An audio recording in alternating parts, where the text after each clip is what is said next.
Yeah, bro. I was talking about being rich at 18 so crazy because I've been 18 and I didn't have no money. Yeah. And I know the things I would have did if I did have money. Yeah, that's a fact. Listen, I remember being 18, having no money, and still doing dumb shit. So, like, bro, like the dumbest shit, too. Bro, the dumbest shit. Yo, listen, on no budget. Like, now you got $7 million. You got $2 million in your account. And you 18 years old. And you finna go to the league. That's just crazy. Bro, shout out to Vic. Shout out to Victor, man. Shout out to Vic, man. But welcome back. Episode 17 of The Show About Nothing, you feel me? Here with my dog, my brother from another, you feel me? Sure. Ish, checking in, me and this bitch. You know what's up. So, let's jump in straight into it, man. Y'all know what happened last night. We were recording as of January 30th. So, the AFC and NFC Championship game just happened. And y'all know what we finna do, man. Gotta get the bod out. We're going to talk about Patrick Mahomes forever. So let's go ahead and get the 49ers and Eagles out the way. Yeah, the regular one. All right. So first off, I would like to apologize for all the 49ers fans. Anybody that put money on this game. I would like to apologize to Brock Purdy, Kyle Shanahan. Life coming too fast. I'm not apologizing to Kyle Shanahan just yet. Just for what I texted you. I'm not sure. I got some people working on that behind the scenes to figure out what must have happened. So maybe not to Kyle Shanahan, but definitely Brock Purdy. Prayers up for your torn UCL 6 months.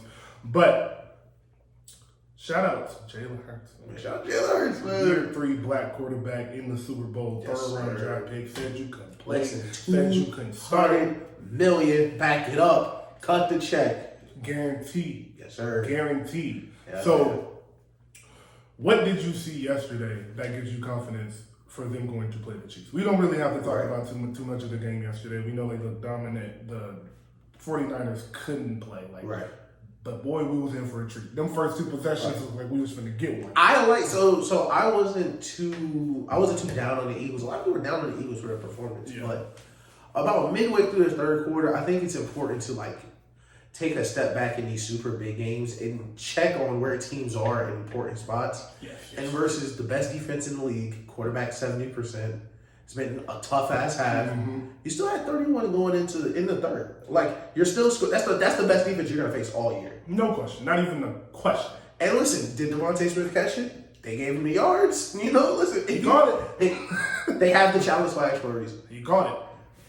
So I was impressed in how well they ran the ball in the red zone, first of all. Right. Versus the best defense in the league. The holes in the red zone, which are the hardest places to score, were huge. I could have ran one of those Miles Sanders touchdowns in, but what we saw and what we knew going in was the wide receivers outside, they were going to have to win consistently, separate, and like I said in the pod last week, this isn't going to be a game where you're wide open. Yeah. I'm going to throw the ball. 100%. Make sure you have good leverage. 100%. 50-50 ball. I need you to come down with that. And, they did, so they made the plays. Yeah. Exactly. So the same way, bro. All around dominant performance. I don't know how you're complaining if you're an Eagles fan after seeing that. One, like you said, Jalen Hurts is not 100%. They talked about it on the broadcast yesterday, saying that he admitted it. I'm not 100% going into this, but that's okay. Yeah.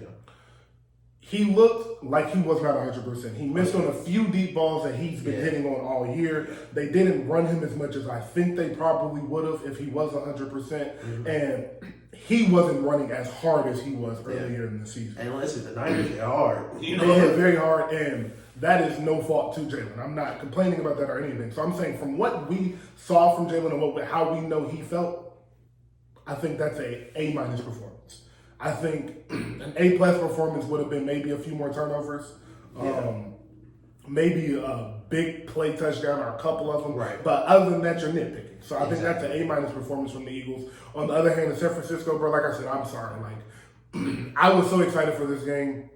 And like I said, them first 2 possessions was we was finna get a war.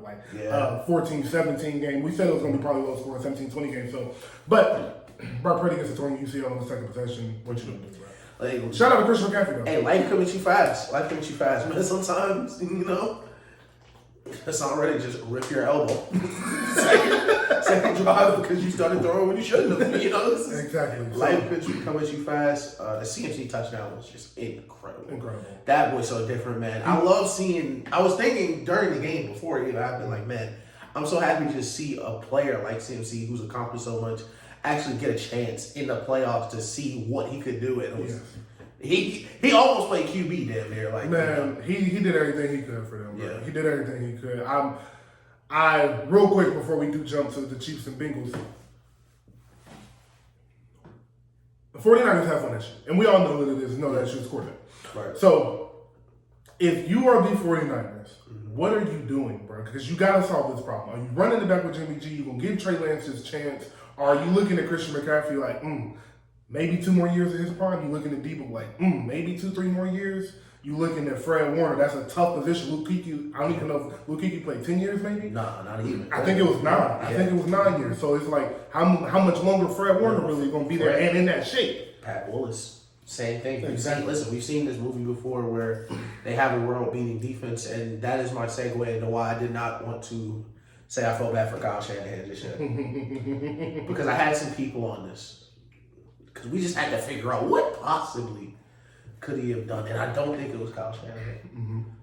Until the 49ers do right by Colin Kaepernick, they will be cursed at the quarterback position.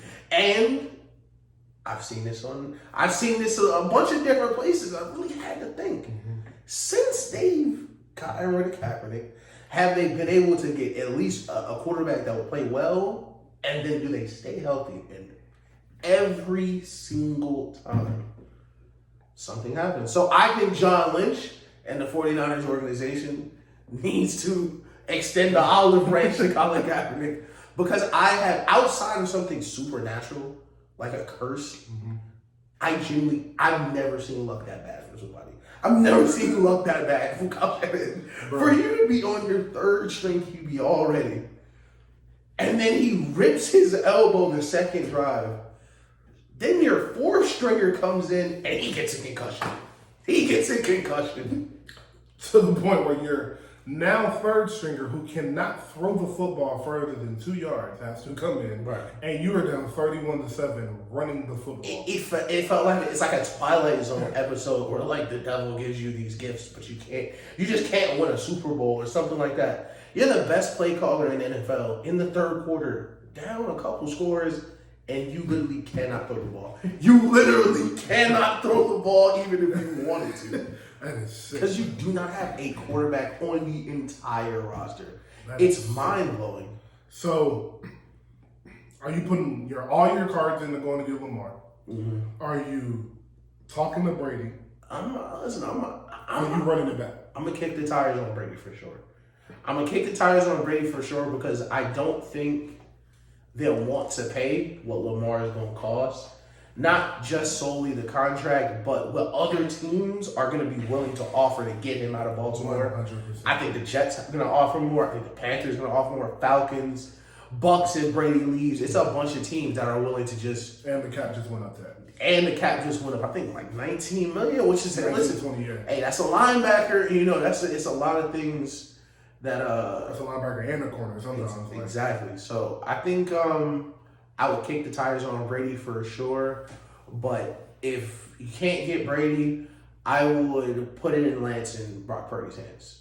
I would let them rehab, let them both come back 100%, and have a QB competition in the summer. I mean, we spent $50 million draft picks to get Trey Lance. We picked him over Justin Fields, who at this point has been a much better player and would have been a perfect fit for this offense, especially because you wanted to run your quarterback anyway. You should have gotten a bigger, stronger, faster one.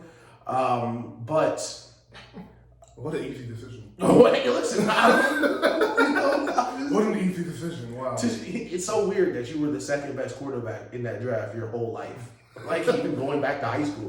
Going back to 9th grade. You were the no doubt 2nd pick of whatever draft you were. And in the 2 months where you did not play football, you became the no doubt 2nd best player on the board to a project quarterback.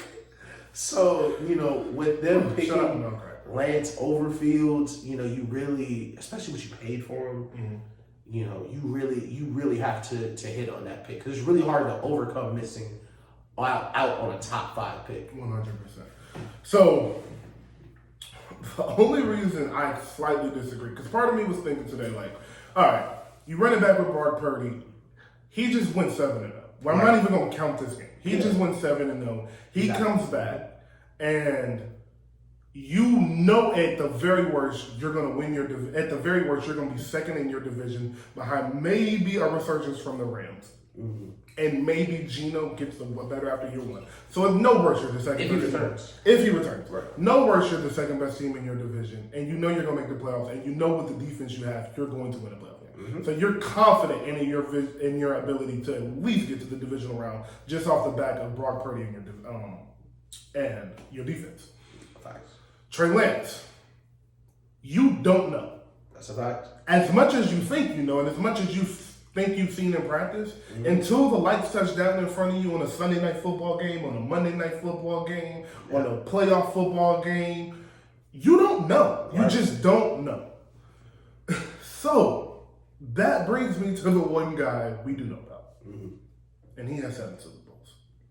Yeah, that's a lot. I don't think you have an option at Lamar because of exactly what Ish just said. I don't think though they will have the money. They have money tied up in Debo, Fred. They're going to want to. If they haven't paid Fred, they're going to want to pay Fred. Christian has a contract. They have to obligate. They're obligated to Ayuk. They're going to need to pay him. They're paying Kittle. It's just too many guys to pay what they need for Lamar. So. Now, maybe they're crazy and aggressive and they go do it because they gave up everything to get Christian McCaffrey. So you never know. Yeah. But I'm going to say that's the least likely thing they do. Mm-hmm. So I'm looking at this and I'm like, man, the closest you got was an overthrow. You were so right there. The closest you got was an overthrow. Mm-hmm. Every year since then, you've been in the NFC Championship. Every year and have not been to one Super Bowl. Nope. You're walking to the NFC Championship just like Patrick Mahomes is. And every time without a quarterback. Every time. Yep. So if you go get the guy, and we can talk about how Brady looked washed, Brady looked slow, Brady looked this, that, and the third. Dog. He can hand it to Christian McCaffrey and Elijah Mitchell 30 times a game. Mm-hmm. Throw 6 screens, and now you got to ask him to give you a game-winning drive. Yeah. 2 good drives in the fourth. Every game will go like that for them. Yep. Every single game will go like that for them. And then there's one more thing. You're not getting away from 15. You're not getting away from 15, bro. He's everywhere. So even if you get to the bowl with Trey Lance, even if you get to the bowl with Brock Purdy, Jimmy G couldn't do it. Nope. Jimmy G was up 10 in the Super Bowl with less than 10 minutes left and the ball. And they lost that game in regulation. They lost that game by more than 1 score in regulation. It wasn't even a 1-score game when it ended. Listen, you're going to have to see 215. I'm calling it now. The Chiefs will be every other Super Bowl. They're going back next year. I want you to know that. They're going back next year. And after that, it's going to be like every other year they'll be in the Super Bowl. You're not getting away from it. So your best bet is to go get the one guy you know can beat them. The one guy who the bright lights don't give a matter to. It don't matter to. He don't give a fuck about. Game-winning drive. You need a 10-point comeback. He can do it. You need a 17-point comeback. He can do it. Because you got the defense. You got the running game. You got everything. Yep. You got the fucking kicker. Yeah. Fullback. You got the fullback. Bro, nobody even got a fullback. You got the best. They got the best fullback in the league and don't know how to use him. Like, and punch out like the quarterback. Oh, the quarterback. Until you go get him, y'all gonna be in the same boat every year. Yep. So that's my rant, bro. You gotta go get Brady because I don't think it's nobody else that can do it. Mm-hmm. The love of my heart for Cam, no. I saw a couple 49ers fans. The only reason I'm bringing it up was because I saw a couple of 49ers fans say like, we should have signed Cam earlier when Jimmy got hurt. Even if Brock Purdy was good, like at least we had that instead of Josh Johnson. And I'm looking at that thinking like, hey man, Cam made $150 million. Yeah, that's Cam. You ain't getting him to back up a 7 million. That's not that. He said no to that. Yeah, even if they offered him, he said no. That's Cam. And I I don't think at this stage in his career he's good enough to go win a Super Bowl. So I don't even think that. Could he game manage a team to 11 wins and a playoff win? Maybe. Yeah, probably. Yeah. More than likely, you put the perfect piece around him. Yeah, I'm not gonna lie. So what they need to do, he's as we've gotten older, for sure, and I think on our show we talk about it specifically. Mm-hmm. It's only like 10 humans on Earth that's good at QB. Exactly. So even if you an older one, but you at one point were a good QB, I give you more of a nod because like I know that. Exactly, because you can Andy Dalton had a couple of good games just because he knows how to play QB. Exactly. Like. So I can't say that they have any other option other than to go back to Brady. If we're going to love the 49ers again next year, even if they stick with Trey Lance or Brock Purdy, we're going to be talking about them just like we were these past few weeks. But we're going to get here, and it's going to be January 29th, 30th, or February 1st, January 31st of next year. And we're going to be doing the show. And we're going to be like, same old story. If you don't, go get a quarterback. Now, to the best quarterback to ever play football. Ever. Yeah. And we have been saying this since his rookie season. Mm-hmm. I'm not joking. Again, I wish I had this show. We have been calling. I damn near might have the tweets. I ain't gonna lie. We have been saying he's the best ever since 2019, 18? 17. 17. His rookie year was 17, so 18 because he started playing the second year. No, I think he put 17 and 18. Yeah, 17 and 18. Exactly. Yeah. So since that moment, we've known he's the best quarterback ever, and there wasn't hyperbole. We were dead serious. Last night, I think he confirmed it. He won this bowl. He's dead ass the second best quarterback ever. It's Brady than him. And I'm not fucking joking. I'm not joking at all. It's so crazy, bro. Because I said this about a month ago. This really was what it was like to watch Jordan. This must have been what it was like to watch Jordan for real, bro. Because I'm even during the game, I'm in disbelief almost at how fucking good this nigga really is, bro. Like the first touchdown was disgusting. Under pressure, he's moving around and just flicks it across the middle. He's throwing the DoorDash drivers. Every receiver on the Chiefs get hurt all at once. Like, people don't understand. And I really wanted to mention this because when you lose all that personnel, you're not just losing the players, you're losing all the plays that these niggas know. So in that second and third quarter where the Chiefs were only in two formations, oh my goodness, that's why. Yes. And as the game progressed, more people got hurt. Like if they all got hurt in the first quarter and you have time to go into halftime, install things, do like stuff like that, that's different. They're getting hurt in the third and fourth quarter where you don't have time to teach this special teams tight end the formation in week 20. Like in week 20 versus the best versus what might be the second or third best team in the league at worst. Exactly. It was He's special, bro. He's special. So and I feel so bad for Joe. Because Joe played a hell of a game. I think he made one or two bad throws. It was 2 picks. Like the 2 picks were his worst throws. Like, and the second pick wasn't even that bad of a throw because it was a punt, and it was like he didn't have anything underneath, so he took the shot, and it was there actually. He underthrew him. It's the same. It's the same exact play he hit to Jamar, and credit to Jamar as well because he makes it look a lot easier to beat a bracket on fourth down. Man, listen, that might be one of my proudest things we ever. I might gotta put that shit on a shirt. If I could, I would throw it to a LSU receiver every play. Every play. He caught it, and I'm like, man, why did they have Jamar 1-on-1 on fourth down? They showed a replay. Oh, no, he beats the bracket on the way out. Like, and credit to how hard it is. T. Higgins, hell of a receiver. He's about to get a max contract somewhere. He couldn't do it. No. So listen, it's a much harder throw. If you can't separate the way Jamar did to make it a one-on-one, the throw wasn't perfect. It needed to be perfect. It got picked. We talked about it last week. You know, everything I expected Kansas City to do, they did. Everything, bro. Everything. Oh my God, bro. I was watching the game like, yo, every single thing we said they needed to do, they're doing, bro. They doubled Kelsey all game. Yep. Every time he went to block, they held him. Yep. Bro, I was like, yo, they ran the ball like. Yep. And that's why Mahomes is so great. And we ended the show. We ended the show last week like this. I said, man, Mahomes, he is the answer to these questions. That's what Mahomes and these great players are to their teams. And not to say that those problems don't exist anymore. Yes. They just don't matter. Yes. Mahomes is the answer to what's going to happen if we don't have any receivers or we can't run the ball. Even Pacheco got hurt. Like, every single thing that could have went wrong for the Chiefs went wrong. Yes. Quickly. Yes. Yeah, and listen, they got too cute early. Eric Bieniemy, I love it. You can kind of tell when Eric is calling plays and when Andy's calling the plays. Mm-hmm. You know, hook and lateral and shit. I thought it was, listen, Travis was a little low on the pitch. That bitch might have scored. No, that might have scored. Yeah. That shit might have went for him. Yeah. That was incredible. But you can tell after the game exactly what we said. Exactly what we said. Them niggas hear y'all. Them niggas hear y'all. And y'all want to talk? Listen. They hear. They hear y'all. They hear y'all, bro. And so, down to the game itself, man. 15 the best ever, bro. And I mean that. I mean that from the bottom of my heart. Brady is the GOAT, and he deserves to be named the GOAT because he won 7 Super Bowls. Yeah.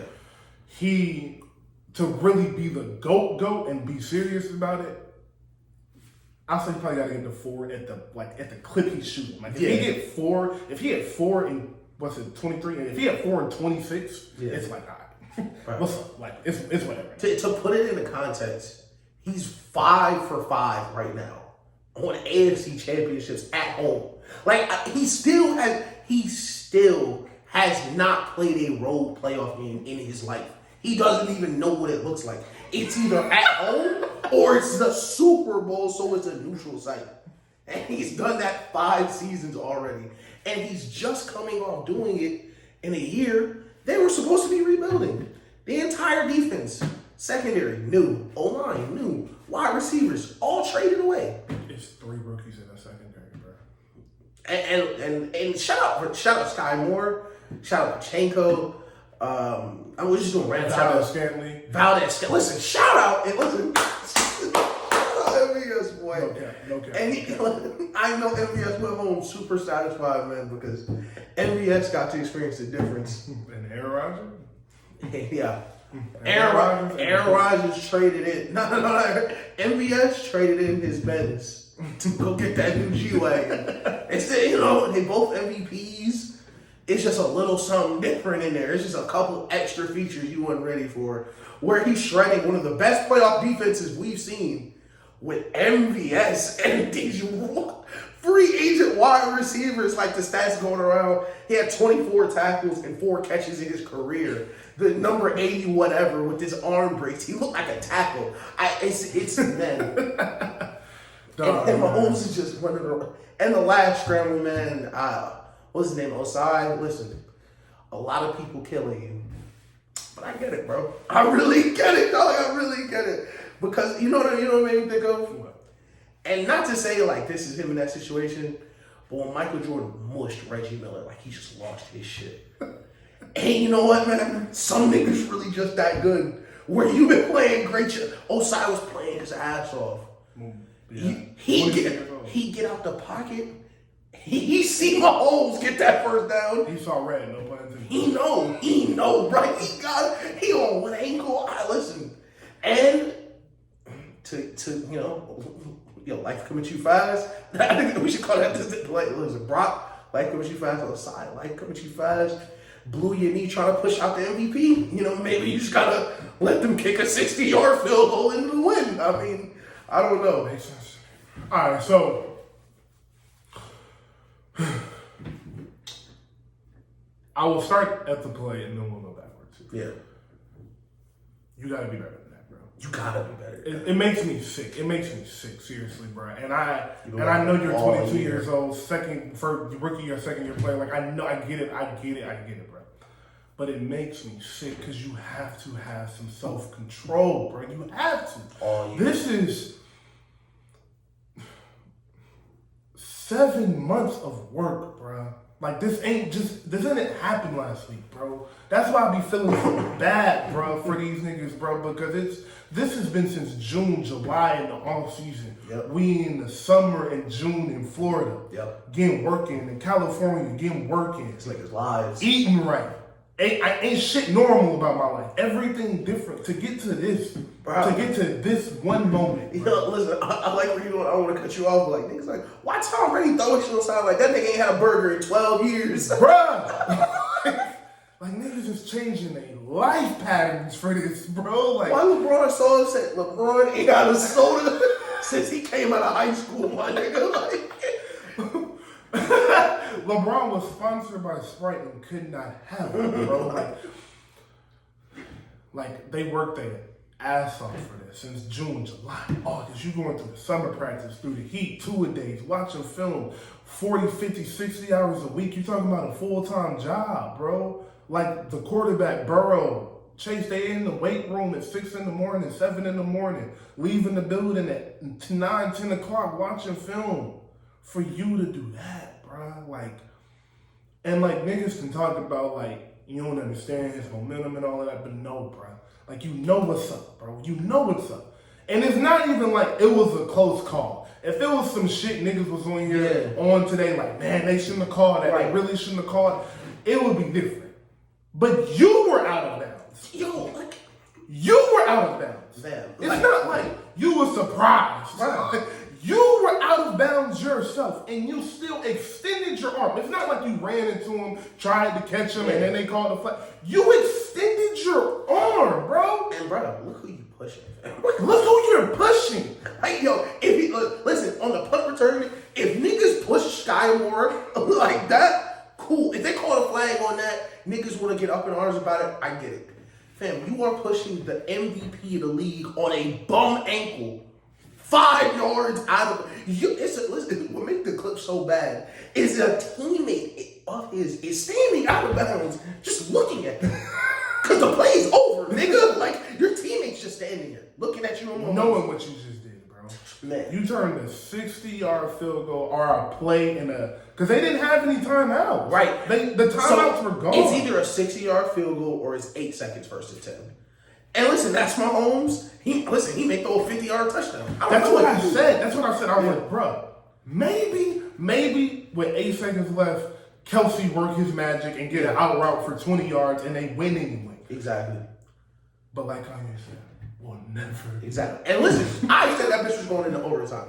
They punt the ball. I'm 1,000,000% thinking, oh yeah, this ball's going out of bounds. We're going to get 3-4 plays. Let's go to overtime. We're going to check the first box, which since Deshaun Jackson ran back that punt, I don't know why niggas are still punting the ball. That would have been the last time I ever punted to a nigga in the last 2 minutes. Yeah. Punt the fucking ball out of bounds. Your defense has been the best defense in the fourth quarter in like the last 5 years for the playoffs. Let your defense do your thing. But nope, you punt the ball in bounds. Sky Moore gets 30, 40 yards. And, Joseph Versailles just decides I'm going to push the face of the league in front of the world. And dare the ref to call it. Listen, he might have been listen, maybe he saw a Laker game. He saw a Laker game. Said, fuck it, I guess they're not calling that shit on Coach no more. Man. Okay, so we watched an incredible game because Joe Burrow did not play bad. And you can say he did, but he did not. He had a bad pick early in the game, but like I said, the late game pick wasn't a terrible pick. Mm-hmm. And from a coaching standpoint, I would not say Andy Reid outcoached that team. I would not say that. I would say maybe Andy Reid called a better game. You could get that off. But outcoached, no, he did not. Right. Those boys was ready to play.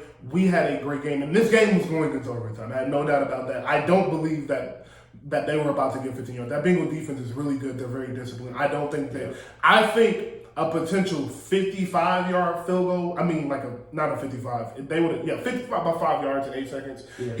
That kicker was nice. He could have hit a 55-yard field goal. But I was sure that game was going into overtime with 8 seconds left and no timeout. So, and I don't know if the Chiefs win that game if it goes into overtime. Exactly. Because of how well that Bengals defense was playing. Mm-hmm. So them having, and that's another quarter for Patrick Mahomes on that ankle, bro. And it was hurting. It was hurt towards it. It was getting worse as the game was going on, and you could start to tell in his moves. And I love that they keep us, I love football weather.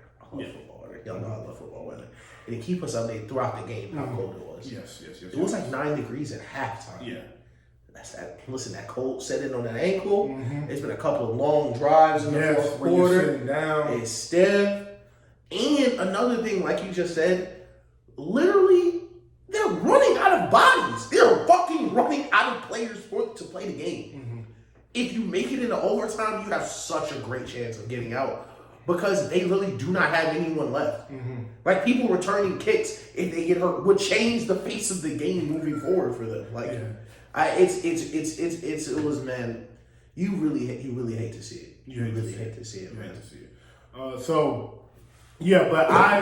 From the Chiefs' standpoint, I was very impressed how they managed to keep Kelsey involved in the game. And like we said, you had to hold him. A couple times he never got off the line of scrimmage, but a couple times he was able to spring free, beat the double team, find the open gap. And part of the reason why Kelsey does get open is because he is a former quarterback. He understands coverages better than most players do. Forget quarterbacks, better than most players, let alone quarterbacks. Most players do. So he is able to see a coverage as a quarterback is coming to the line of scrimmage and be like, all right, it'll be open here and here. Right. And him and Patrick Mahomes have incredible chemistry, sure watch film together and things like that. So Kelsey had a great game, but this game does not happen without the help from Valdez-Scantling. Yep. Over 100, I think.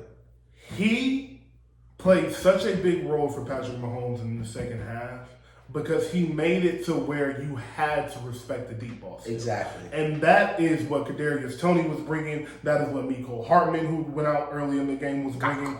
Was the deep threat. And that is another great layer to their offense of why Kelsey is open so much is because you got a safety 40 yards down the field on 1st and 10 because you got 4-2, 4-3 guys out there. Yeah. So Valdez-Scantling was able to keep that deep threat alive, which has allowed their offense to stay in the same pattern they were. But as you said, a lot of this was Mahomes just answering questions we don't have answers to. Yeah. A lot of it was him just working his magic and him. The offensive line, I do want to give a good amount of credit to. For sure. But that defensive line played their ass off. Right. That defensive line, the Bengals, the entire Bengals defense just hard hat niggas, except Eli Apple. Everybody else just come to work hard. It's beautiful.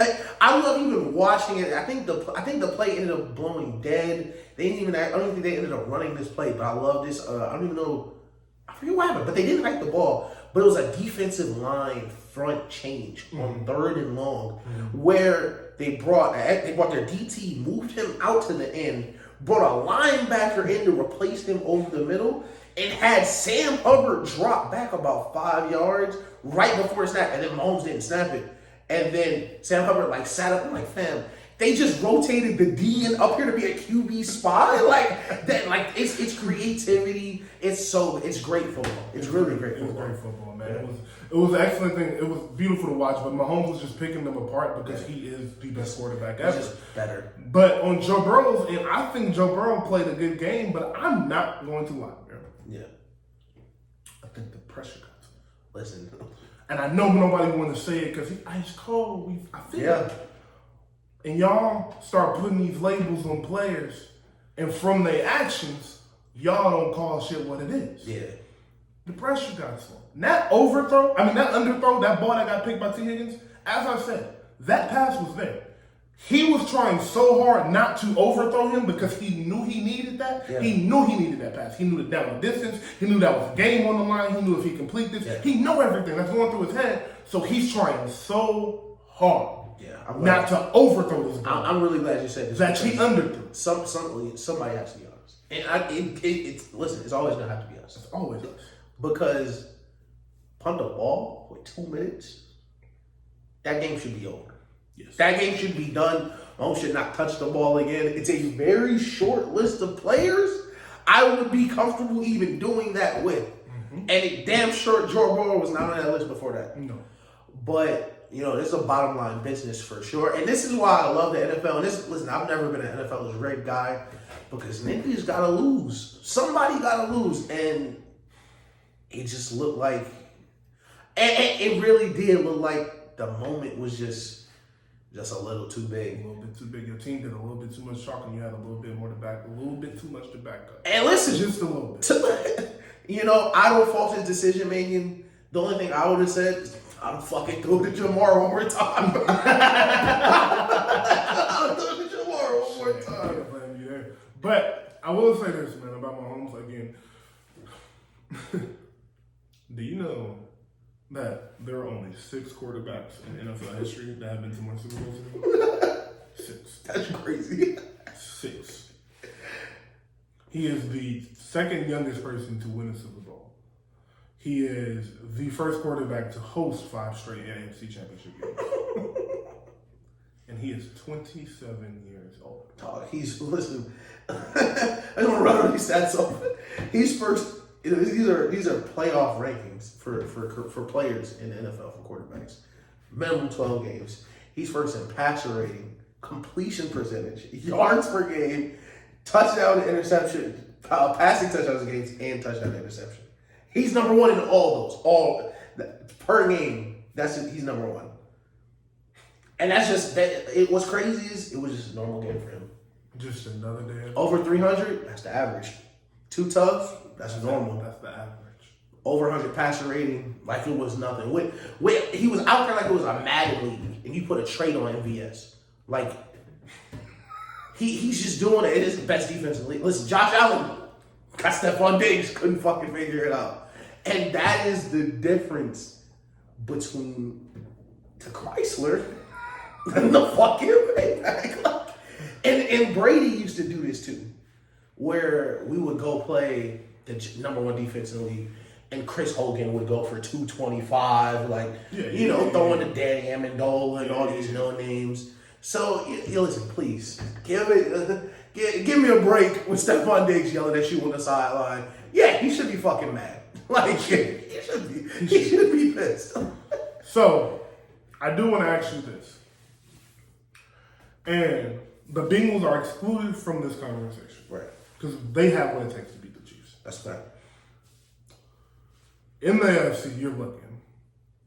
And I'll exclude the Bills from this. Because I think their OC away are like a running back away. So I'll leave the Bills. Bills and Bengals are excluded from this. Everybody else in the AFC, you're looking at the Chiefs.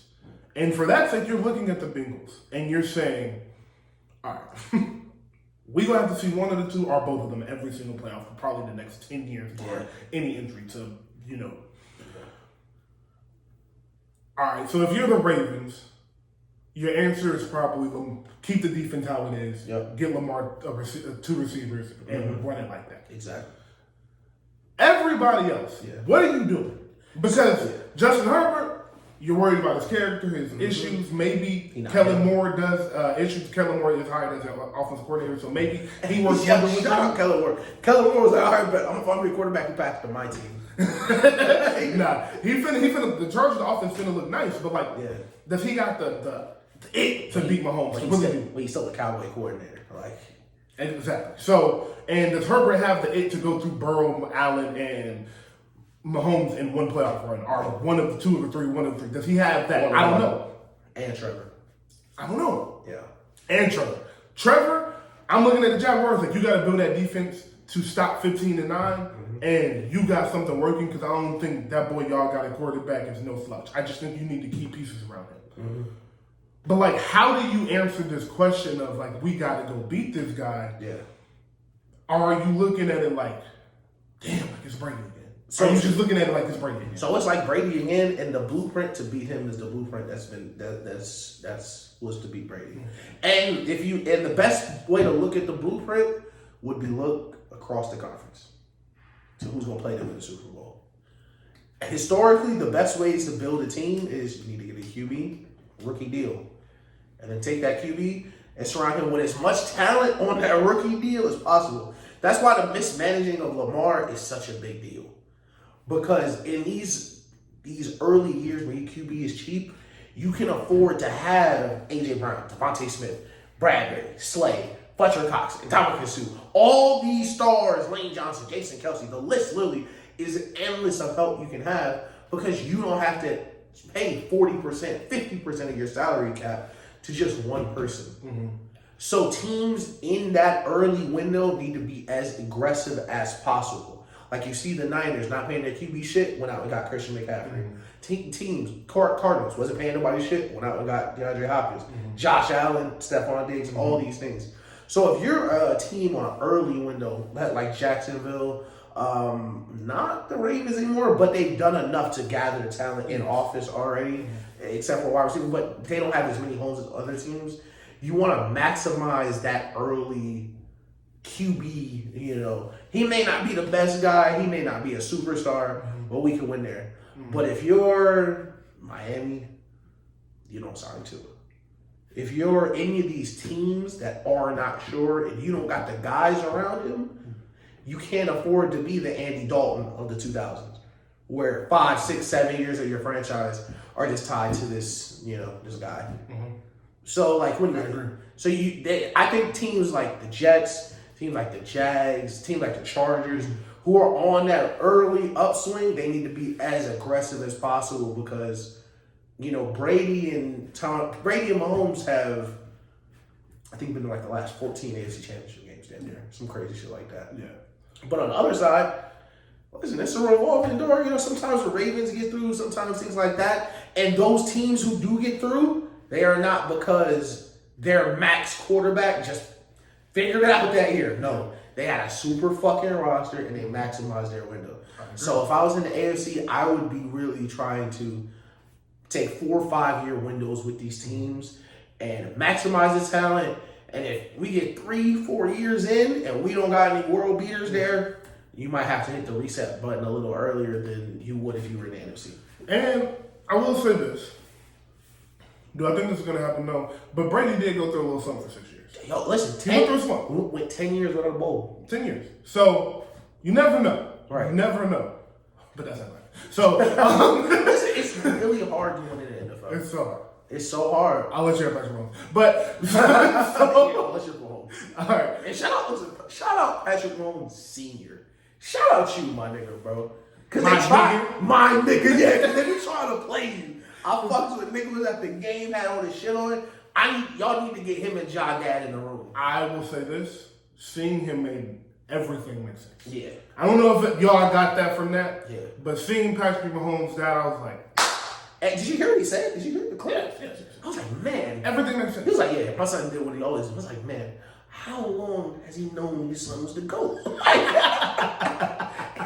He was not excited at all. He was like, yeah, he just did that shit. I'm like, okay. Wasn't that crazy? Yeah. Yeah. Like, I wonder what stories he know. Like, man, 8th grade, this nigga was crazy. Nigga went for 8 tubs. Yeah. Nah, he probably got some stories, but let's get to it, man. The Super Bowl, the day, Sunday, greatest Sunday on earth. Shout out to Rihanna. Shout out to Rihanna. I'm slick more excited for that. Rihanna gonna shut that shit down, bro. Rihanna gonna shut that shit down. So shout out to Rihanna again. But Bull, Eagles, Chiefs, your prediction. Yep. I predicted Bengals Chiefs, but I said I was wrong. So I get a little slack for saying I'm gonna be wrong anyway. So I did think the Eagles were gonna win the game regardless of what happened, but I'm sad it did have to go like that. But shout out to Taylor Hurts, shout out to all the Eagles over there. Yeah. Shout out to Travis Kelce and Jason Kelce. Yeah. Shout out to Black History Month opening up with the first Super Bowl with 2 black quarterbacks. Hell yeah. Hey, shout out to all my Eagles. Listen, I know so many fucking Eagles fans. Shout out to all the Eagles fans that I fucks with, man. All the Eagles fans. Shout out to all the Chiefs fans. And shout out to me, Ish, for predicting all of this. That's a fact. And shout out to Arizona for getting to watch this. So, what you got, bro?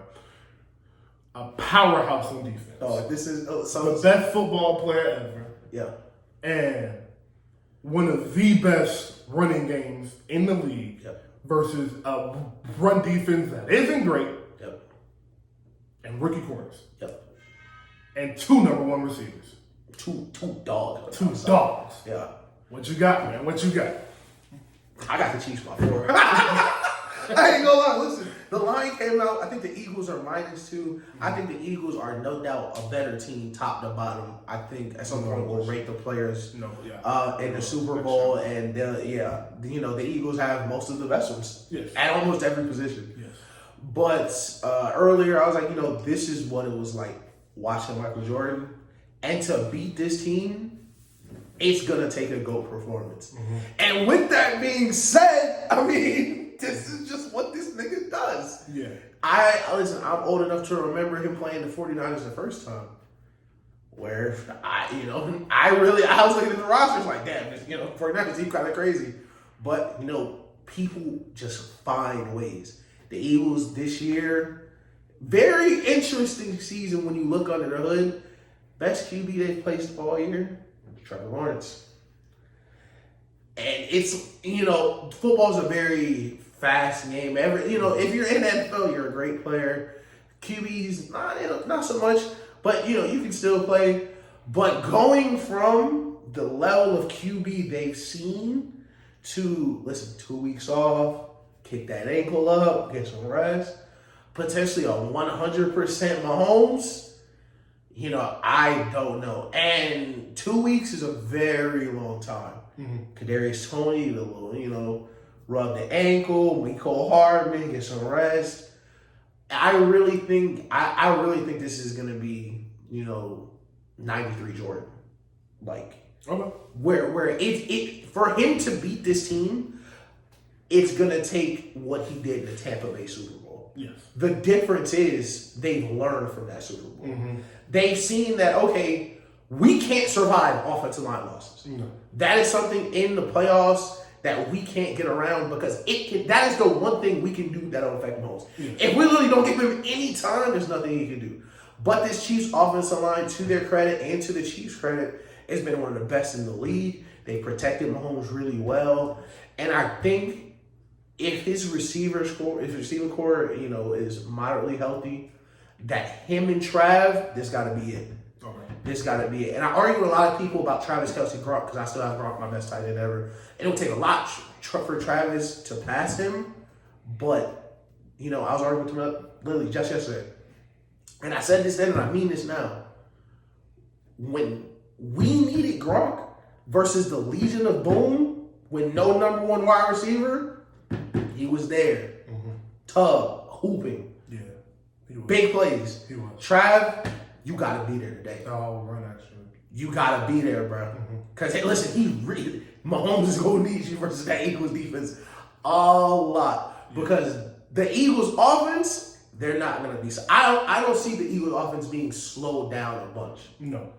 But I just think Mahomes is going to make enough plays, and Kansas City has so much experience on their side. It's so crazy. Mahomes is a veteran quarterback now. Do we get that? He's 25, 26, and he's the most experienced quarterback left in the playoffs. Yeah. 27 years old. He called a timeout on, I think, second or third. I think on third down in the second half. And I was like, man, if that's like Brock Purdy or somebody else, I'm kind of mad you called that timeout in the second half. But Mahomes is a fucking veteran, so I don't even question it because if he got to call timeout, it's clearly something that they need to talk about on the sideline. So I think it'll go Chiefs. I think I got him. I think I have him by 4. Yeah. So okay. And I'm just not figuring it out. I'm real conflicted. I'm super conflicted, bro. Because on one end, bro, I know the Eagles got a better team. Way better team. It's not even a question, bro. It's not even a question. Top to bottom. And I would argue the Eagles got a top 5 quarterback. Yeah. I would say Jalen Hurts deserves to be in the top 5 quarterbacks right now after the season he had this year. No doubt. I would say the Eagles have the second best defense, the best cornerbacks. The best cornerback duo is what I'm saying. The best cornerback duo, yes. One of the best secondaries, and maybe the best front 7. Maybe the best front. And if not the best front 7, if you include their subs, it's the best front 7 because they have 8 pass rushers instead of just 4 or 5 like regular teams. But Patrick Mahomes is the best football player ever. So I just don't know what. I don't know. Listen, man, and thankfully I have time to think about this. Because the Super Bowl is another week, and that's exactly why. I am I don't know what to choose because Patrick Mahomes has a full 2 weeks to rest that ankle. On the other hand, though, Jalen Hurts does have a full 2 weeks to rest his shoulder, and it's a situation as that's it. It ain't nothing like that. Sam, listen. I can rehab at the rate they know these offenses. I can rehab into the first game of the season. Damn near next year. So shit, like hey, I'll give it all for it. I'll die for this right now. You saw. I think Patrick Mahomes got 1 yard. Sometimes you just gotta be like, fuck it, and run right between the guard and your tackle because this isn't December. It's not December. Where the second and 10 don't matter. Like exactly, bro. Every yard matters. So when I'm looking at it like that, I'm leaning towards the Eagles right now. I'm not gonna make a pick right this second, but I'm leaning towards the Eagles as of today. Seeing both of those teams play yesterday because I do think. Hold on, real quick. Chris Jones, we told you to stand up. We told you they weren't going to be able to win yesterday without you. Thank you. You played a hell of a fucking game. Shout out Chris Jones. In the second half, they couldn't run the ball because of you. You was going from D-end to D-tackle, D-end to D. They couldn't stop you. Shout out to you, Chris Jones. And then Frank Clark, too. Frank Clark had a phenomenal game. Frank Clark is third. And shout out to your interview. Frank Clark is third all time in playoff sacks, ever. Damn. He's third ever. He's like 2 behind. Shout out to Frank, man. So the reason I'm thinking this game will be close is because of that front four of the Chiefs. Mm-hmm. I think they will give Jalen Hurts a little bit of issue. I know that Eagles O-line is the shit. It's the best in the league, no fucking question. Yeah. But they're going to give him a little pressure, and I think that will affect him. Where they do scare me is on the back end with all them rookie corners. A.J. Brown and Devontae Smith are dogs. Yeah. They're real dogs. Yep. Right? And with the where's the word? Creativity with the Eagles offense, bro, I don't know how they'll stop them. Yeah. So I realistically think this could be everything the NFL wants in a 38-45 Super Bowl. Bro, I really think it could be that high scoring because I don't see how the Chiefs stop them. Yeah. But on the other end, at every moment and every step of Patrick Mahomes' career, nobody has just went somewhere and blew him the fuck out. Exactly. So I don't think that's going to happen. I think even if the Eagles get up 17-3 or 17-10, he's going to claw his way back in that game. So, like I said, I'm not going to make a pick, but in between the trenches, as most football games are, this game will be one of the line of scrimmage. All them passes going to look cute. All of the trick plays, the read options, all of that is going to be cute. The big throws, but that game will be one at the line of scrimmage because either one or two things are going to happen. The Eagles are going to be able to run the ball down the Chiefs' throat and control the clock. Yeah. Or the Chiefs will be able to stop them from running the ball and make Jalen Hurts drop back 35 times and have a shootout with Patrick Mahomes. And then they just start passing touchdowns. What you want. Yeah. And Jalen Hurts, I don't want you to say you can't do it. I realistically think if Jalen Hurts drop back, he can give you a 350, 360, 70 rushing yards and 4 total touchdowns. I'm not doubting that boy at all. That's why I'm so conflicted because as much as I believe in Patrick Mahomes, when the quarterback carries himself in the way Jalen Hurts carries himself, I can't help but believe him. Yeah, no, that's a fact. And Jalen Hurts is such a composed play. This game is a lot like the Bengals Chiefs, but the Eagles have a much better defense. Yeah. Almost at every level. Mm-hmm. But I really want to listen. We do how would we game plan? Mm-hmm. So we did that before this game, before the AFC Championship, and I put a lot on them rookies. Mm-hmm.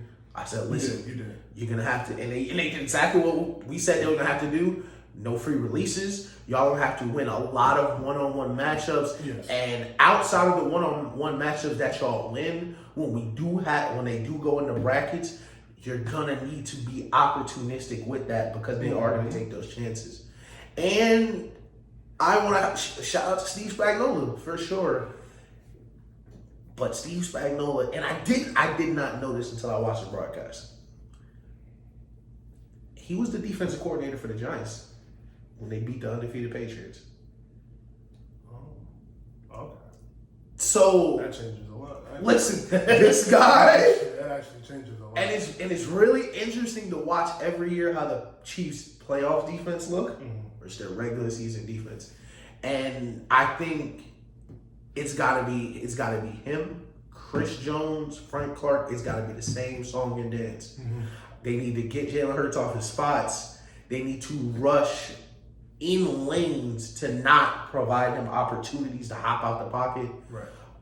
And they have to be opportunistic on defense, especially with a player like Mahomes. It changes the way both teams play around that player because the teams know I just need one. Yes. I just need to get you up. You know, I just need to tip this pass. I need to get this pick. I need to do it. If we can just get you one, we're right back in it. So, and that's another thing we actually said last week is Patrick Mahomes only needs one. He needs one. So they got him 2 last week. They got him 2 yesterday. I mean, so that's another big reason. I don't think they won the game. They got him 2, and I think the momentum shifts over a pick, over a punt. So I talked about that the last throw Joe had, and I was like, it wasn't terrible because it was basically a punt, but the momentum of the pick versus the punt is a lot different, and that matters, especially when the Chiefs are at home with that crowd. So another thing I wanted to bring up real quick for Jalen Hurts is he is the 7th youngest second youngest quarterback to start a Super Bowl, and he will be the 3rd youngest quarterback to win a Super Bowl if he does accomplish it. Right. So this is some very, very, very high stakes games, and a lot of records are on the line. Yeah, rarefied air. Rarefied air for sure. Yeah. So way better words than what I just used. But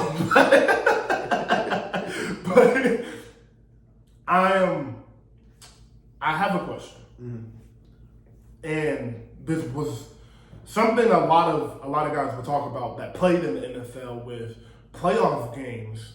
When you do win a 31-7 playoff game, you start using week 1 through 8 playbook after halftime. Exactly. Like after halftime, it was like, all right, let's go to our basics, the shit I know the Chiefs got. Exactly.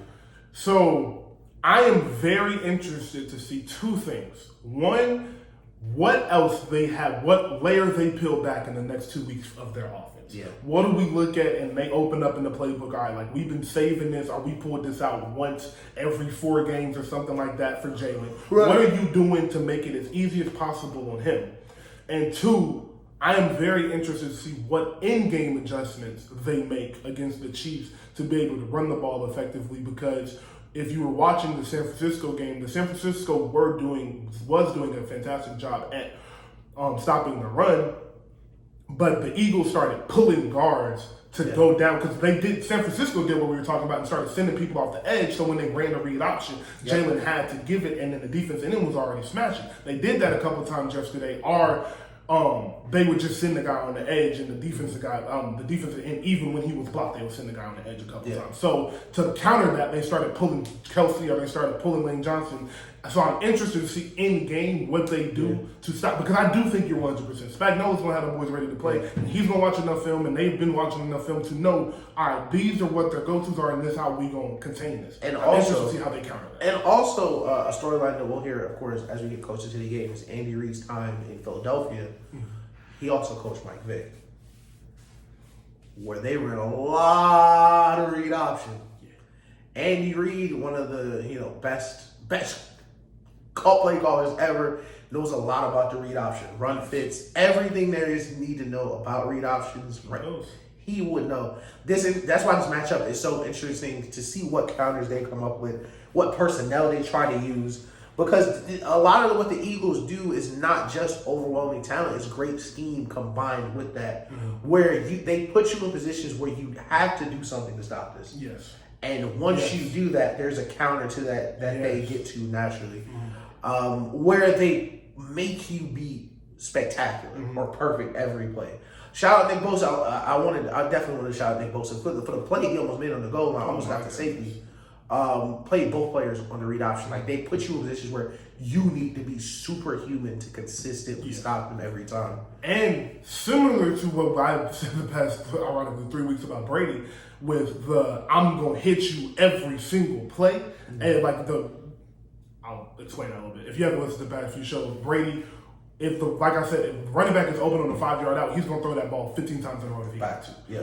The same way with the Eagles. If this halfback power is here, I would run this ball down your throat for this whole possession. I'm going to swing the guard through. I'm going to swing the guard through every single play. I run it 3-4 plays in a row, drop back the pass, get back to my run game 3-4 plays. And listen, Drake, that 49ers defense, best defense in the league. They play defense different. It's beautiful to watch. But fam, listen, that guard swing through. A couple more, one too many times, man. I watched Dre Greenlaw make that business decision. And also, you had to think, bro, they was 31-7. Bro, listen. We lost. They knew what was up. They up 21. Josh Johnson, the quarterback. What are we doing out here? It's an all-pro guard swinging through at me. And, you know, I got next year to look forward to. Even if I take on this block, somebody else got to tackle Miles Sanders. Like, I might as well just let him go. You know, I feel it, bro. You know, it's super different. I'm interested to see what you said, but kind of the opposite. Mm-hmm. So with Mahomes, with them knowing Mahomes was hurt, right, and the Chiefs, all their players going down, we really never, we didn't get the full Mahomes playbook for the AFC Championship game. Now Andy will have a full 2 weeks to possibly give us a full Mahomes playbook with no restrictions on the movement. Right. Rico's coming back, and yes, looks good. Kadarius Toney looks good. It could be a completely different offense, and the Chiefs really, Mahomes had to put them on his shoulders for sure and scrape through the Bengals up 3. But I don't want it to be lost that they beat the 49ers by like 40 midway through the regular season. Because these games, this is outside the norm for Mahomes. Yes. For it to be a 23-20 game, it could be, it could get up there. It's exactly what you're talking about. What Roger Goodell, what everybody wants to see, where it's 35-38, walk off field goal. AJ Brown go for a couple. Devontae Smith go for a couple. Like, that's what you want to see. Exactly. You get a 27-24 game and Rihanna coming out, and you still got another half. It's like, golly, what more than that? And while we have so much time to make our picks, I want to get a way too early. Outside of like Mahomes or Hurts, who do you think could be searching for a Super Bowl MVP? All right, number one on both sides. I'm gonna give 2 players from each side. Travis Kelce, Chris Jones on the other end. Devontae Smith, not AJ Brown. Devontae Smith. Yeah. And on Hassan Reddick. Those are the 2 guys. I think in the Super Bowl, playmakers win them. Playmakers win it. So it's like, you can choose one of the slot receivers, one of the guys. But no, it's the playmakers. The guys you are always looking to. Like OBJ would have won it last year. Cooper Kupp ended up winning the playmaker. Aaron Donald would have gotten the playmakers win it. So I'm going to go with the playmakers from both teams. And I think Travis Kelce could very well have, because the Eagles linebackers are not fantastic in coverage. Right. And I don't know. Talking about bro from UGA? No. I don't know if they have the balls to do this. Mm-hmm. And I might not do this into the second half, but I might tell Darius Slade, follow. Listen, I like where you're going, and as a former Patriot, we put Brandon Browner on tight ends to start the game. Mm-hmm. I have Slay on him if Kelsey's on the kickoff return team, I want Slay out there on the kickoff coverage. I'm telling you. And listen, because especially with these injuries, Travis wants to run around. He wants to do this wide receiver stuff. Mm-hmm. Okay, so we're gonna put it. Listen, I would play him inside out, like we talked about. If he's on the inside of any play action, the play ends for you at the line of scrimmage. We're not going to let you out. Exactly. You wanna come out. You want to be on the outside. You want to move around. All right, great. We're going to get every play. I want to make sure either Bradbury or Slay is on him. Mm-hmm. At no point do I want a linebacker on him. And I would take my chances 1,000,000% more. Putting I can't believe I'm forgetting bro name from UGA, the linebacker. N'Kobe Dean, one of the fastest linebackers on the league. I 1,000,000% put him on someone, on one of the, a different weapon that the Chiefs have, whether it would be a running back or the wide receiver 3 in the formation or the tight end 2, then just have him on Travis Kelce, because Travis Kelce is not a normal tight end. No.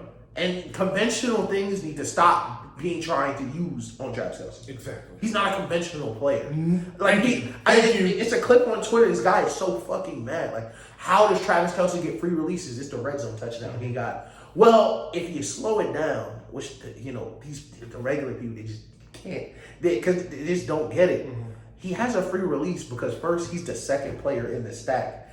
And the route MVS runs, he's literally not even running a route. He's just starting the play and making sure his first step is right in front of Travis Kelce. Because you got to go through him to get to Travis. Yeah. It's just great design from Andy Reid, great execution from Travis, knowing how to release on his routes, how to motion before plays.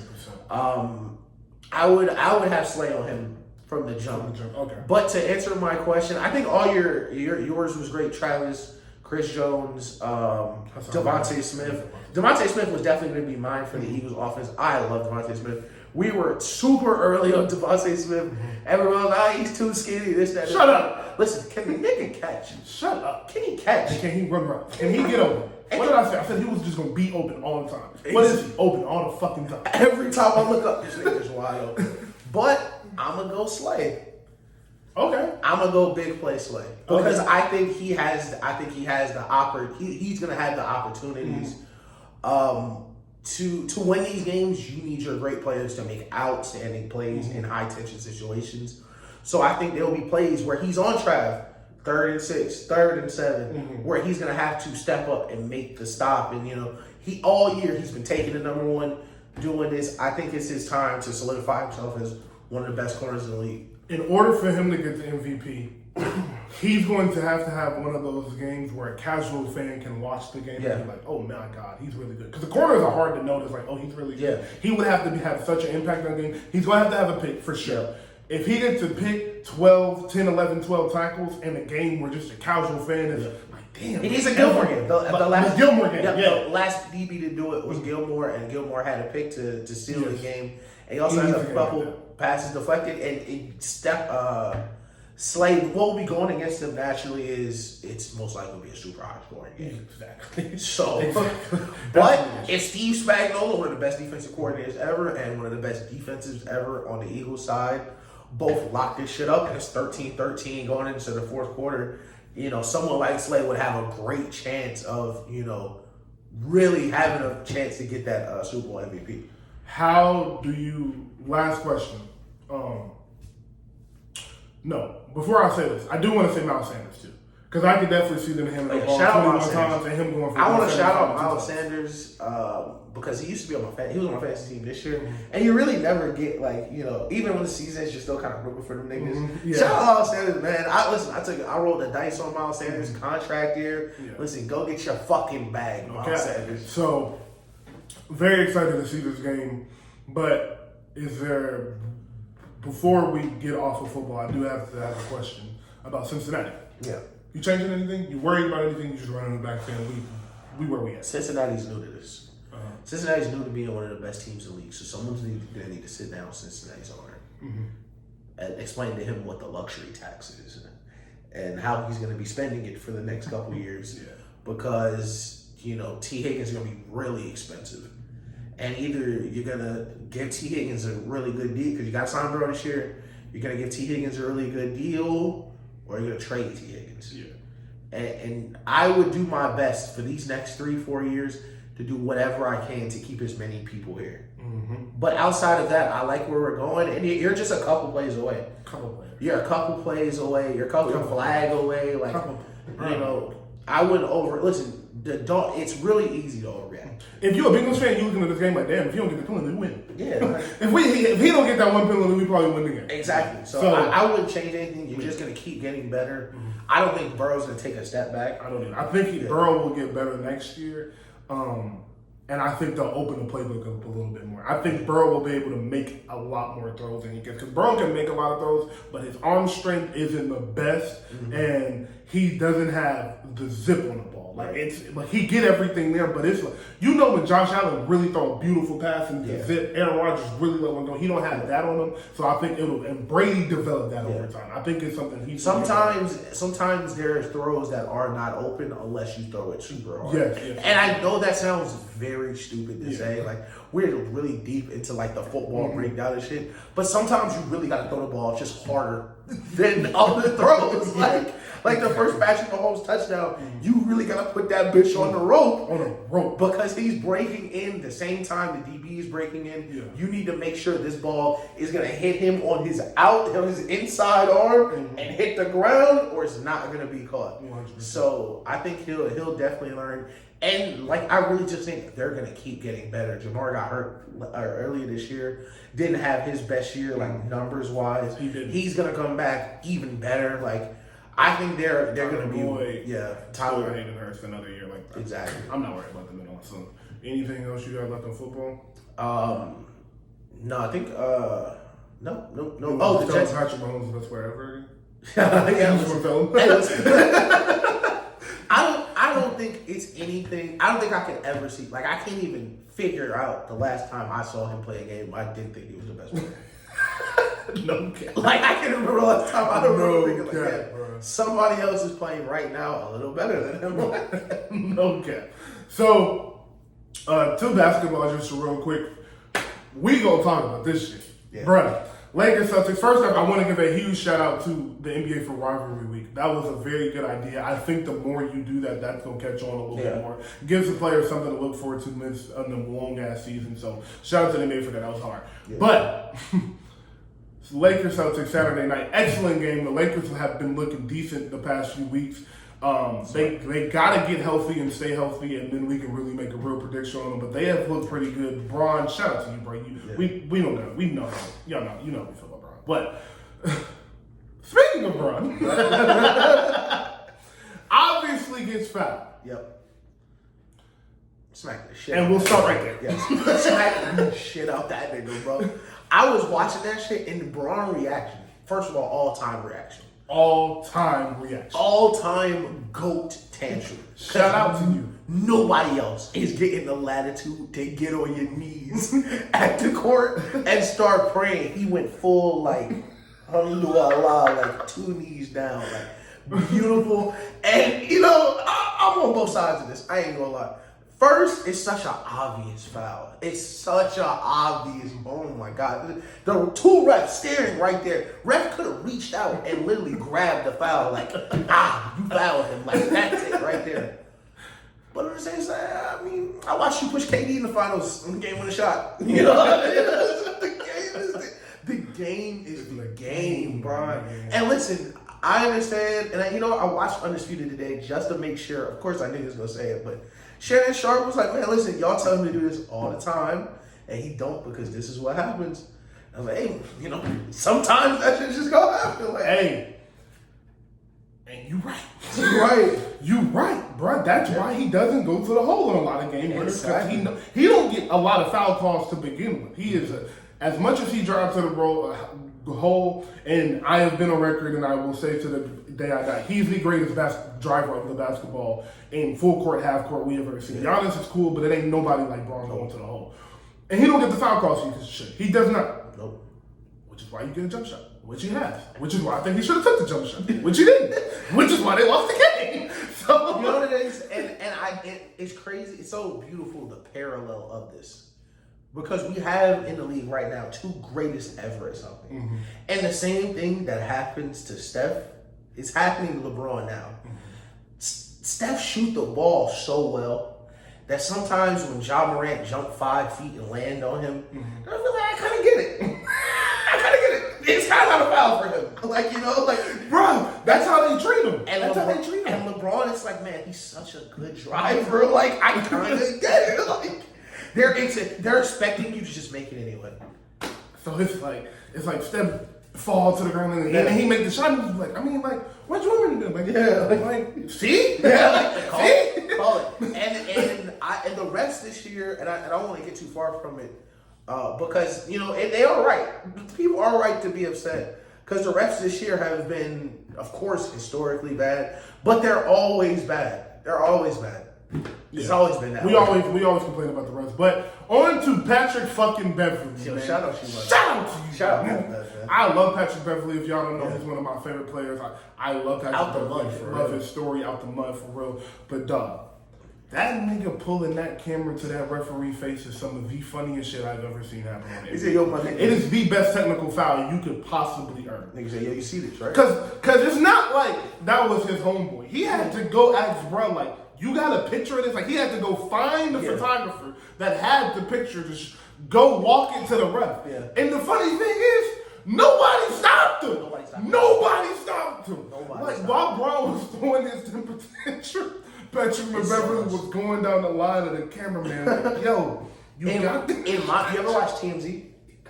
You know how they be like, yo, who got the clip for this? Yeah. I feel like Pat Bev in that moment talking to the reporters like, all right, everybody, let me see the cameras. All right, zoom in. I don't like that. Let me see that one. Oh, yeah. Come here. like comparing the shots. Like I don't like the composition on this. We can't really see his arm, bruh. And the thing about the cameraman is like, how are you gonna tell them no? Like, because they're in Boston. It's not like these are Lakers photographers. They're in Boston, and Patrick Mahomes is like, hey, let me see your fucking camera. Yeah. That's how I know sports not. Listen, it's a regular season game, so listen, that Boston reporter, I cut you some slack. That's the playoffs. Don't get that nigga in your camera. Exactly. Yeah, no. 100%. That shit is funny. Rivalry week. Oh, damn, that's what I forgot for football. Is this the best rivalry? Is Bengals Chiefs the best rivalry in sports? Yeah. In sports, no. In sports, well, no. right now. And right now, yes, though. In the NFL, no doubt. In sports, top 3 for sure. Yeah. But like, dude, like the Celtics, God, don't give him your camera. Why are you giving me your camera? Bro, that shit is so. You're on the road. I was gonna get that nigga shit. Yo, get the fuck out my face, bro. Hey, yo, they ain't calling. Yo, like. Hey, shout out to them, all the niggas. Hey, listen, Paul Pierce get called for that. Paul Pierce getting called for that. Bro, going to the library to him. That's Paul Pierce. I swear to God, listen. The minute they showed the clip of Tatum smacking this nigga arm, I was like, see, Paul Pierce wouldn't even care. Paul Pierce probably got to grab a nigga on the shoulder. He don't have the type of hops. For those of you that don't know, me and Ishak have been having a Paul Pierce and Jason Tatum debate all week. I think Jason Tatum is going to be better than Paul Pierce, but I'm just saying Paul Pierce he's not better than Paul Pierce in his prime right now. But yeah, we was just chatting on it. Yeah. So on to the other conference with the Nets. I just want to talk about Kyrie. Starter in the East. Just some quick points for the NBA. Starter in the East. Football heavy, man. Starter in the East. Shout out to Kyrie, man. You have been, you something special, my boy. But it's not even I want to focus on Kyrie. I also want to talk about Nick Claxton because he is the key to them winning the championship. If Nick Claxton can continue at the pace he has and continue to get better, they will win the championship because of how good he is. I really wanted to say this about Nick Claxton. I get it with Georgia Wayne. I get it with the Wiseman stuff. I get it. Because Wiseman was supposed to be, on defense at least, what Nick Claxton has just woke up and become. Which is a series changer, game changer, team changer defender who uses his length as best as possible. He is a person that you can tell, and this is why I love seeing players like this, where it's more than one way to be in the lab working on your craft. Everybody don't need to shoot 15 middies to become a better player.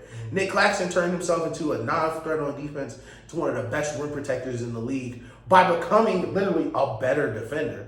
Like that, I know you saw the clip of him going up with one hand, blocking it with the other. Like that shit is training. That shit is practice. Like if you watch the best players to ever protect the rim, they're all doing the same things. Going back to Bill Russell, so I'm glad we shouted this nigga out. Nick Claxton for sure. Do you think he's an all-star?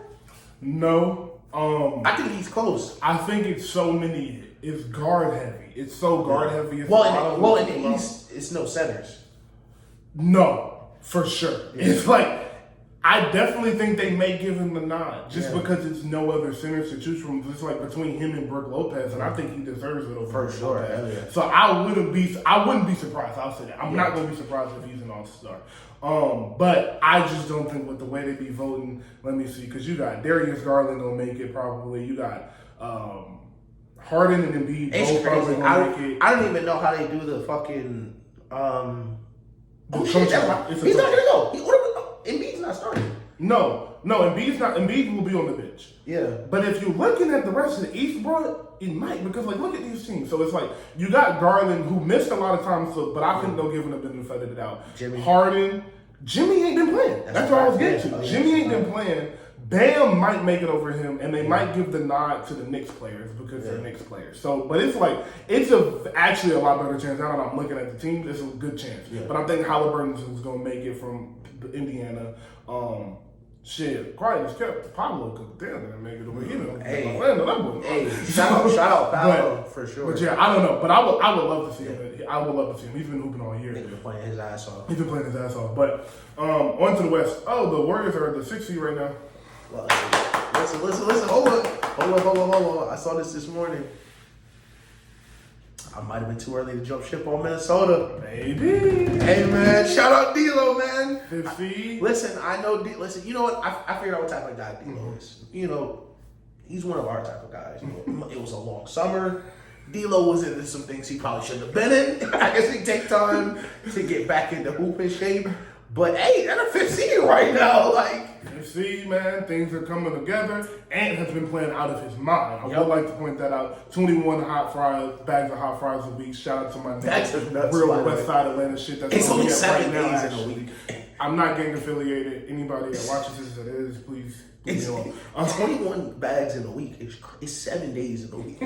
That's 3 a day minimum. Like that's nuts. But yeah, I feel it though. Listen, I be getting them hot fry seasons. Like it'll be them days. Listen, it's some food. There's definitely some food out there that you really don't eat unless you're in the mood for it.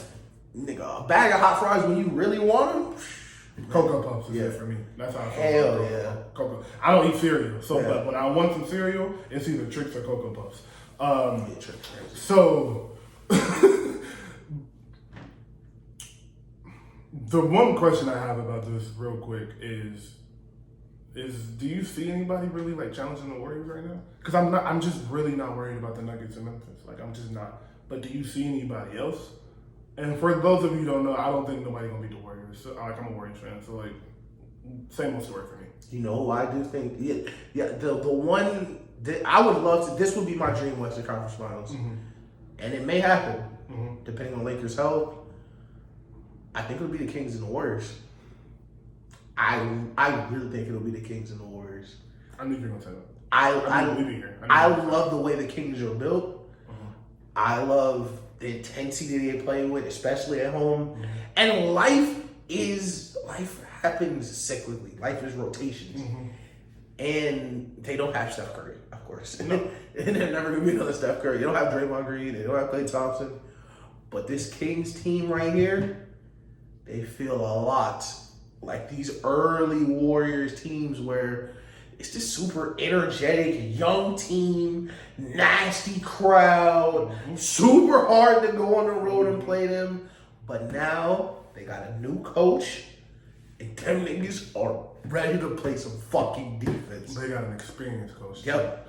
And I do look at their experience and say they can't go to a finals, but I don't look at their experience and say they can't. I do look at their experience and say they can make a Western Conference Finals. Yeah. Western Conference Finals. I think they have the talent and the pieces to do that. I think they have the offense. I think they have the defense. I think they have the pieces. Yep. I think as you look at the 2015 Warriors, you look at De'Aaron Fox as a lesser Steph Curry. You look at Kevin Huerter as a lesser Klay Thompson. And Sabonis as a lesser Draymond Green.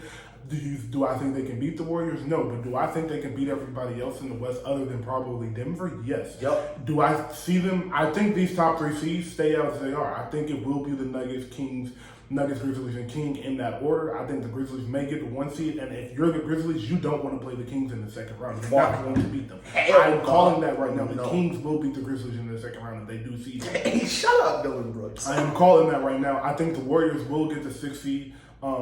And have to play the Kings in the first round, so maybe they'll knock them out. I mean, I'm lying. I think the Clippers and the Warriors will be the 4th or the 5th seed. So they'll have to play the Nuggets in the second round and probably the each other in the first round. Okay, yeah. But if that does play out and the Grizzlies and Kings do play each other in the first rounds, I'm calling that the Kings do win that series. So I actually do have the same Western Conference Finals because I think that's how it's going to be. I think the Warriors will beat the Clippers in the first round. The Kings will beat the Grizzlies in the second round, and the Warriors will beat the Nuggets again in the second round. And we'll end that Jokic stat stop. Please stop that. That shit is crazy. That's just stupid, bro. He can't be on the court, step on the court. So, last thing I wanted to ask you. We got some Sacramento love. We've been potting for 2 hours almost, so hour and a half almost. So, one more question before we get out of here because my laptop is on 3%. We talked about Drake's set list in very small detail last show. Yeah. Go get that, all platforms, you feel me? We're looking at the set list, and it looks real crazy. Yeah. And before I ask this question, I do want to tell you guys, the internet, again, to shut up. Please shut up. I'm talking about Drake now. I'm going to post this clip. Please shut up. To everybody that had something to say about Drake wearing that pink fur, bringing out Dipset, all of that, please shut the fuck up. Yeah, please. That shit's crazy. Because Drake loves rap. He is a rapper who loves rap.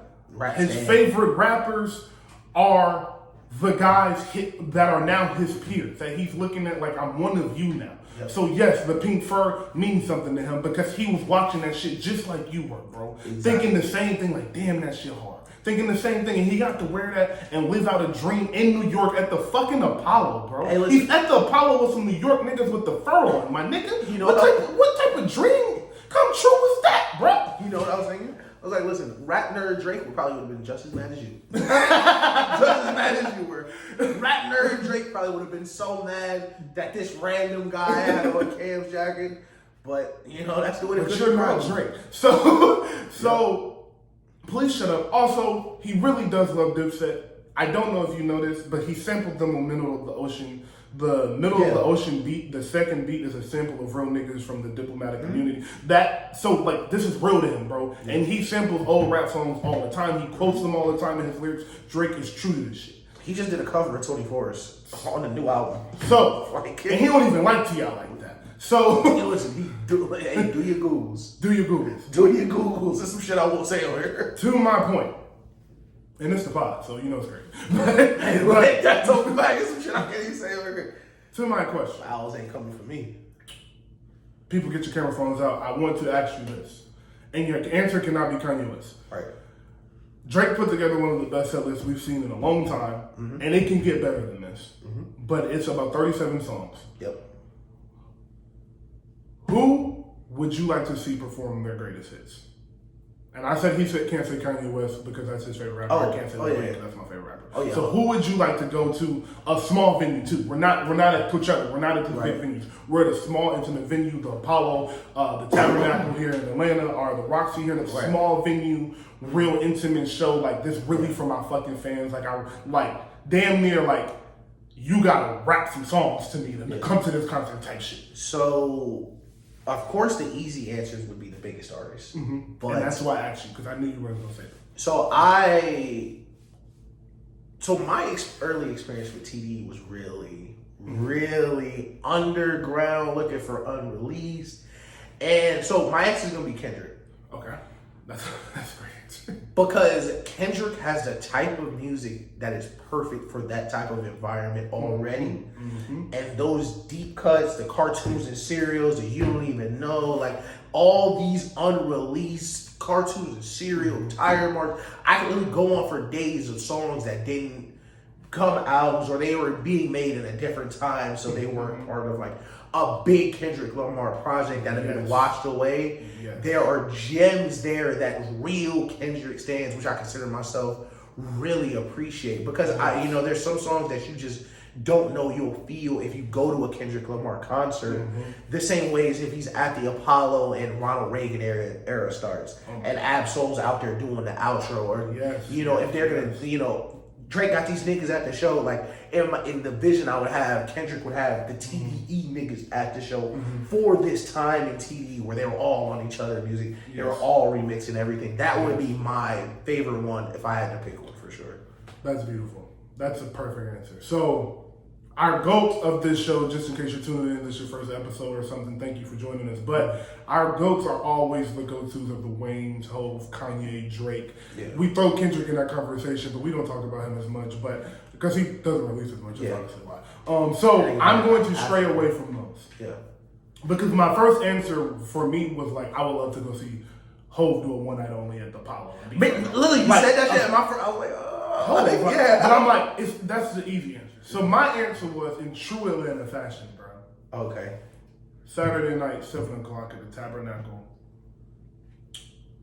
Give me T.I. for 2 hours. Woo! T.I. will burn that bitch. Give me T.I. for 2 hours. Because quiet is kept. If you didn't see Prime T.I. perform, he puts on a fucking show. That's a fact. He puts on a fucking show. Prime T.I. for 2 hours would put on one of...